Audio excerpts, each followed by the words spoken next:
case is Schuler versus Wilson. Good morning. May it please the court. Sandy Fox on behalf of the petitioner. I'd like to reserve 2 minutes for rebuttal. All right. The first issue in this case deals with the home state analysis. In order for Florida to make an initial child custody determination under the UCCJEA, Florida has to be the home state on the commencement of the action or within 6 months preceding the action, or no other state has jurisdiction. In this particular case, the child was born in August. It's undisputed that the child left the state of Florida approximately January 23rd, 2014. For a child who is less than 6 months old, the court looks at where the child has resided at birth with the parent. In this particular case, the trial judge erred as follows. First of all, at the time of the filing of the action, it didn't matter that the child was not in the state because the father was here. In looking back from birth in August of 2013 until at least January, Florida qualified as the home state. At the time of the filing of the action, or the commencement, which is the first paper, no other state qualified to be the home state of the child under the UCCJEA. But the court applied data service, right, in this case? The court applied data service, which is incorrect because the statute is extremely clear. It's the 6 months prior to the commencement. Commencement is defined within the statute is the first paper. The court was also wrong in considering the priority of actions because the UCCJEA is the sole governing piece of law that governs jurisdictional disputes in child custody proceedings. In addition, there was not a second case that was pending. Moving on to the unjustifiable conduct. Well, before you get to that, counsel, we have the petition was filed 7 months and some number of days after the child was born, right? 7 months and plus. Correct. And the child had been in Florida only 5 months and a few days before the mother took the child up to Pennsylvania. Correct. Correct on those 2 points. So the child did not have 6 months anywhere, right?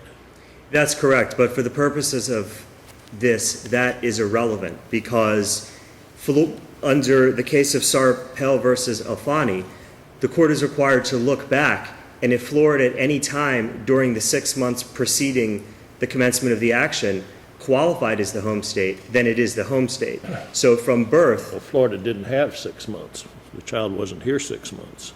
Your Honor, Florida doesn't need to have 6 months. For a child that is under 6 months of age, if at any time... And isn't that so only if the petition is filed within the 6 months? If the petition is filed after 7 months, after 6 months, then that provision that you're just referring to is not effective. Am I not correct?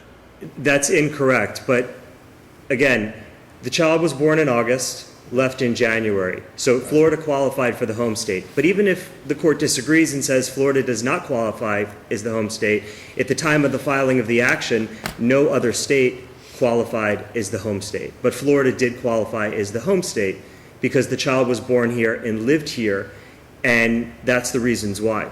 Now, as it relates to the unjustifiable conduct, first, the court must find that it does have jurisdiction under the UCCJEA. The unjustifiable conduct relates to conduct utilizing the child for the purpose of invoking the jurisdiction of the court. So it's flipped. It's the wrong party here that the court was applying it to. Correct. Dad petitioned the court, and the case that I put in my petition clearly states that it's okay to file when one person snatches the child. And in this particular case, it was really, like Jashima said, the reverse facts. The mother, through her own admission, was concealing the child. The domestic violence was to muddy the waters. So on one hand, she goes into Judge Del Pino and she says, Judge, it's only happened once. it's okay, and then she comes into the family court and says there's a long history of domestic violence. You're speaking now of section 61.521 of the Florida Statutes? Is that what you're referring to, counsel? Yeah. Yes, that's correct. All right, well, it does say if court of this state has jurisdiction because a person seeking to invoke jurisdiction has engaged in unjustifiable conduct, the court shall decline to exercise jurisdiction unless, and it goes on. In this particular case, the court made plenty of findings that your client had engaged in a lot of unjustifiable conduct, didn't he? Or didn't she, whoever the judge was? Well, I don't believe the court made findings. I believe the court entered Mr. Padron's order verbatim, which was one of the issues. But Well, first of all, there was setting no aside that. right. There was no other court that had jurisdiction. But again, the focus on unjustifiable conduct is the petitioning party who utilizes a child through state lines to establish jurisdiction in their forum. In other words, they are utilizing and concealing the child or hiding the child, and that is the unjustifiable conduct. And there's cases that are cited in the petition. It's not Is just there any about case, is there any case that says that something other than kidnapping can apply under this statute? well, I You're think alleging kidnapping, you're asserting kidnapping, right? kidnapping, concealing, hiding, utilizing the purposes understand. of Is what there- the UCCJEA is meant to prevent. Is there anything, any case that maybe your opposing counsel might be able to answer this as well? Is there any case that says this statute is restricted to the types of activities you just described? Well, I think the one case that really establishes what unjustifiable conduct is as it relates to the UCCJEA is the case in my petition, Monde versus Monde, which is the Florida Supreme Court case. But I think it's very, very clear from the cases that I've cited that it's the conduct that is utilized to prevent the home state from exercising jurisdiction. Is there any case that says that directly? Not necessarily directly. I think Monde versus Monde from the Supreme Court That's as close as it gets, right? is as close as it gets, and I tried to look for as many as I could. Why is this a petition, by the way, as opposed to an appeal? Because it is a dismissal of a child custody order, and under Karam versus Karam, this Well- court has exercised certiorari jurisdiction, and the court has also misapplied the law. It's better for you if it's an appeal, right? Pardon? It's better for you if it's an appeal. You'd rather be an appellant than a petitioner if you could get there, right? I guess in general appellate sense, yeah, but I don't believe that, I believe that the appropriate, Listen, I know the opinion ends by saying stayed pending filing up in Pennsylvania, which sort of suggests it may not be a final order, but it is a final order for all practical purposes. It dismisses, essentially does away with the case, labors at an end, I suppose, doesn't it? That's a friendly question, counsel. yeah, it's kind of difficult to answer because in a certain sense, the judge is dismissing the case and then he's transferring the case. If the appellee doesn't file up there, then I presume the case comes back down here, right? And that's the way it would work. That's not what the order says, but in general terms, there should be language. Somebody has to figure this out, right? Correct. In general terms, there should be language in the order that says that mom has to file within X number of days. Well, it's more or less there. But what about forum non? I mean, isn't all the facts of this case are all now, they're up in the state of Pennsylvania? Well, beyond that, I mean, even if the court was incorrect in the other rulings you discussed, assuming that this court had jurisdiction, why isn't the inconvenient forum sufficient for us to deny the petition? Okay, and I'll go through all of the factors very briefly. First of all, there was no evidence of how Pennsylvania could protect mom or how future domestic violence was going to occur. Second of all, she should not be rewarded. You mean if she was in a state different from the father? Correct. You don't think there's any evidence to support that if she's in a state different from the father, that it decreased the likelihood of future domestic violence? Well, I'm not saying that that's true or not true. I'm saying she did not put on any evidence. She did not show Didn't the the court father that, say he was afraid to go to Pennsylvania because he thought he'd be arrested? correct. So, Doesn't that decrease the likelihood of future domestic violence if she's living in Pennsylvania? well, she never sought a domestic violence injunction in Pennsylvania. But that or doesn't answer the question I asked. It may, but there was no testimony to that effect. Is it a fair inference that if the father's not going to go to Pennsylvania because he's afraid to be arrested, and mom's living in Pennsylvania, is it not a reasonable inference that there is a decreased likelihood of domestic violence if the case is in Pennsylvania?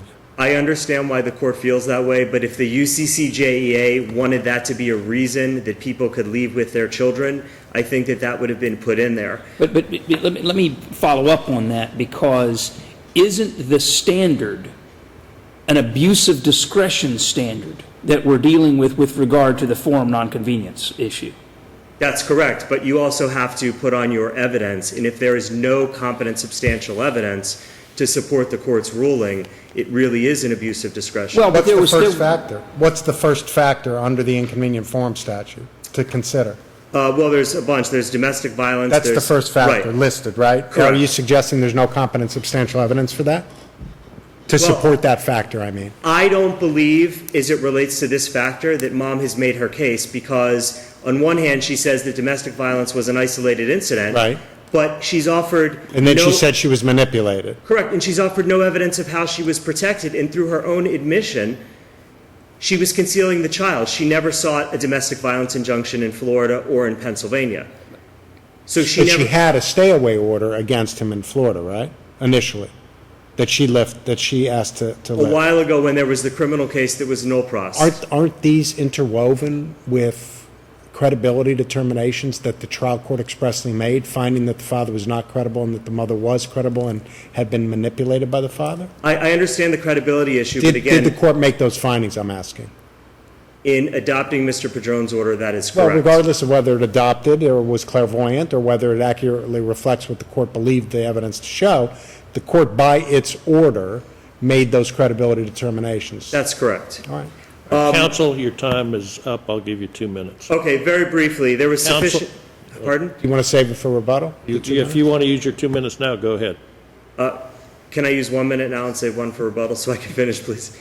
Very quickly, the evidence was that the child had medical records that were here in Florida. Mom first sought to have the medical records transferred to Pennsylvania in July. Mom still had connections to Florida at the time of the hearing. She had a valid Florida driver's license, valid bank account that she was using, valid voter's registration card. There was no evidence of the distance between Florida and Pennsylvania. She never requested that the court take judicial notice. The court simply did. There was no evidence of undue expenses regarding the financial circumstances. Don't we all know how far it is from here to the state of Pennsylvania? It's one of the original 13 colonies, so we know it's up there somewhere, right? I understand, but there needs to be say there evidence has to be- presented.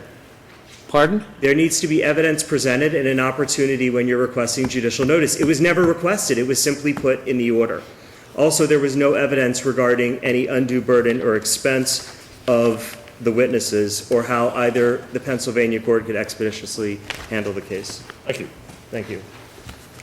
Good morning. May it please the court, Louis Padron, on behalf of the respondent mother, Desiree Wilson. Sir, you have to talk louder for me. I'm sorry, Judge. Louis Padron, on behalf of the respondent mother, Ms. Desiree Wilson.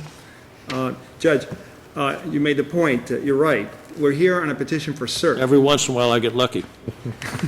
but counsel, on that issue. Yes. We can, if we find that this is actually an appeal and that the trial court's order was an appealable final order and appealable non-final order, the fact that it's styled as a petition for writ of certiorari doesn't really make a whole lot of difference. It doesn't change our ability to view it as an appeal, does I it? believe it does, Judge. I believe the standard is a departure from a central requirement of law resulting in material injury for remainder of the case that cannot No, I understand be the standard is corrected different, but if we treat the underlying order as a appealable final order or an appealable non-final order determining the jurisdiction of the court, can't we then employ appellate standards as opposed to cert standards? I don't believe, Judge. I believe you're here on what you're here on. You're here on a petition for cert. So the standard is the standard. I don't believe we can change the horse in midstream. Well, if it's really an appeal, it's an appeal. Well, Your Honor, it wasn't styled as an appeal. It wasn't filed as an appeal. It wasn't brought to Your Honor as an appeal. We are here pursuant to a petition for cert. And the petition for cert has certain standards that are different. The most important of which is that it cannot be corrected on post-judgment appeal, which, as you noted, if he appeals, Your Honors could correct whatever error the court made in Is the labor appeal. at an end in the trial court? I beg your pardon? Is labor at an end in the trial court as of this moment? Perhaps not. If the mother If the fails mother to doesn't file up there, then the case is going to correct, it come could come down back. here. That sort of suggests it might be a petition. I understand, Your Honor, but Has the mother filed up there? she has. All right. So, regarding the issues in the case, Judge, the petition for writ must be dismissed for failure to demonstrate that the alleged error cannot be corrected on post-judgment, which I've just noted. Most of the cases that counsel has cited indicate that those that were similar facts, those were all appeals. They were never a petition for cert. He's using the wrong vehicle to come before Your Honor. Most analogous is the case of MAC versus NDH, which is exactly the same thing. And in that case, it was not a petition for cert. It was an appeal, and there the court found North Carolina to be the home state instead of Florida. Very similar facts. And the case that he cites of Karam, that case is distinguishable because there was a divorce proceeding. There were a whole series of other issues. But counsel, let's say we analyze this case and determine that the trial court misapplied the law. Okay? Under an appellate standard, you would agree that that would be a de novo review. We would review the trial court's legal determination de novo. If it were an appeal. If it were an appeal. And if the home state determination was incorrect, then we would go to the next issue, and that is to whether there is anything presumed in the statute that would allow the unjustifiable conduct prong to be essentially be used against the petitioner. Yes, Judge. And would that be on a de novo review? Under those facts, I would assume so, Judge. But if you look at the tipsy coachman doctrine as enunciated by the Florida Supreme Court in 3 Southern 1185, even if an appellate court can affirm a trial court if it reaches the wrong decision, the result, but for the wrong decision. And in this case, the court went out of its way. It said, I don't believe I have home state jurisdiction, but even if I did, I would still not exercise that jurisdiction. Number one, because of the atrocious acts that were committed in this case. This was a very serious case of domestic violence.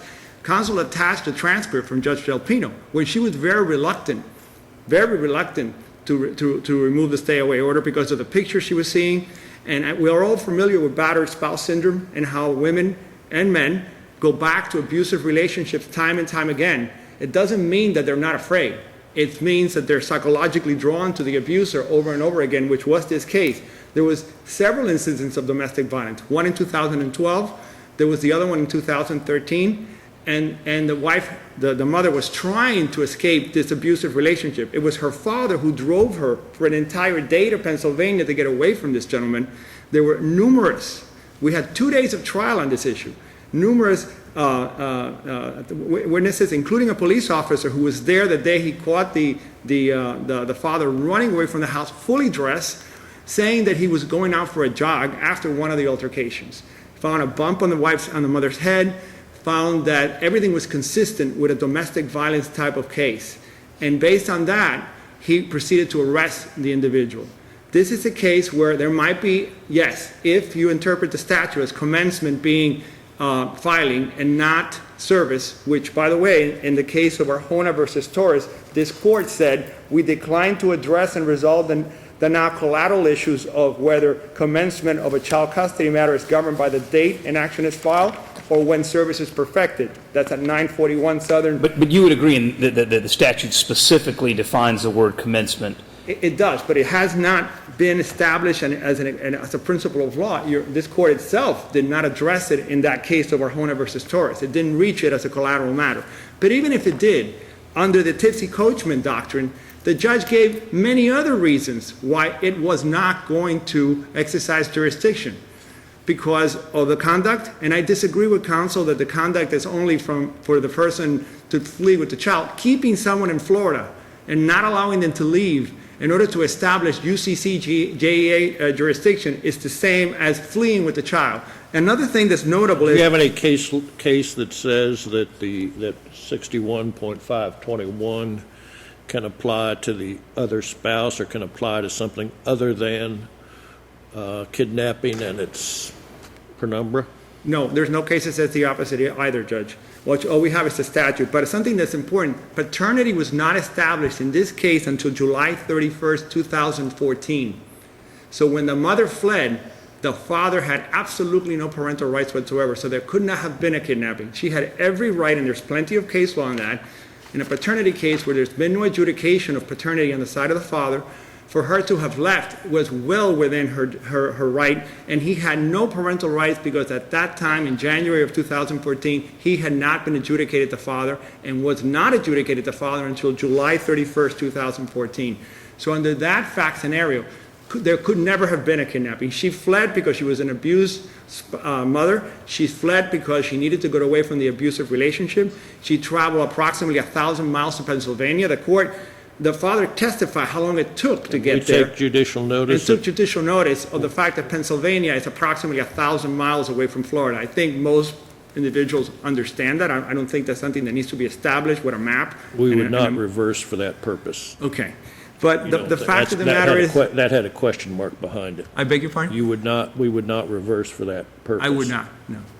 So the case here is a case in which the judge went out of his way. Maybe he had some doubts about the home jurisdiction, so he, in dicta, if you will, he went on to say, but even if I did, I would not take jurisdiction because of the act, and I would, and if that wasn't present, forum nonconvenience would kick in, and it should be Pennsylvania, because that's where the child has lived for most of the time, where the caregivers are, where the doctors are. As far as the issue of the driver's license and the bank account, she testified she was fleeing. She had no money. She was living at her mother's house. She was living in a motel. Her father has been the one that has helped her. She eventually got a job and was able to get an apartment. She was able to view these things online, so there was no need to change the address. Counsel, should we be concerned that the trial court adopted, without making any changes whatsoever, the proposed order that your client's counsel proposed to the trial court? No, and I'll tell you why. In the cases that he cites, the Perlow versus Burke-Perlow case does not require a judge to refrain from entering a proposed order verbatim or to set forth any specific time frame after the submission of the order. The rule in the district is that where we will reverse any judgment entered under circumstances that create an appearance that the judgment does not reflect the judge's independent decision-making. In this case, we agreed in open court to submit final judgments in lieu of closing argument at a certain date by 5 p.m. Counsel did not submit his judgment until an hour and a half, approximately 6:20. So he had access to our proposed final judgment for over an hour and a half after it was supposed to be submitted. I even complained to the court about that in a letter because it was not done at the exact time that we had agreed to be done, which was 5 p.m. We submitted ours around 4:40, 4:50 p.m. But there were two submitted. They were both submitted. That was the agreed upon. No rehearing was filed. There was never any type of objections filed. Nothing to... That usually solves that problem, doesn't it? Correct, right. So the judge bought our argument. He felt that our client had a legitimate right to leave the state because she was an abused individual and had to flee with the child and had every right to do so at that time because he had no parental rights whatsoever at that point. He had not been adjudicated the father. For all those reasons, and for the reason that the foreign nonconvenience is also there, you would ask that we... I would ask that you dismiss or deny their petition. Deny or affirm. Thank you. Counsel, you have 1 minute. Thank you. As it relates to the entry of the order, it was adopted blindly, verbatim. There was not even an opportunity to object. It was entered within 24 hours. There was no findings in court. There was no opportunity for me to even furnish the court with my objections. Did you request that? Pardon? When the stipulation was entered into with regard to the submission of proposed finals in lieu of closing, did either of you ask for an opportunity to file objections to the other's proposed judgment? No, I didn't, because Berg Perlow doesn't say so, but generally in those situations, the judge will contact you after one of the orders and either request a Did you move status for conference. rehearing as a result of the denial of that opportunity? No, because it was not a final order and it wouldn't have stayed things for the purposes of this court. But you still could have asked for rehearing and then filed within the time period required for a petition, right? Correct. As it relates to the domestic violence, you have your remedies, and that is to seek an injunction. In doing so, a court can exercise emergency jurisdiction under the UCCJEA. Mom didn't do that. The reason that she didn't do that is once you have that emergency jurisdiction order, you then have to go to the home state. Mom didn't want Florida to have the home state analysis. And that is the problem with the domestic violence. Last but not least, is it relates to how this court treats this, whether it's a petition or a final order. There's a custody proceeding that has been commenced in Pennsylvania. Mom even obtained an order in my response to the motion to continue the oral argument. That court wasn't even made aware of the appeal. So Mom hasn't even come back to the Florida court to obtain any final order. So we respectfully request that the petition be granted, the order be quashed, and remanded with instructions that the mom's motion be denied and an answer be filed. Thank you, counsel.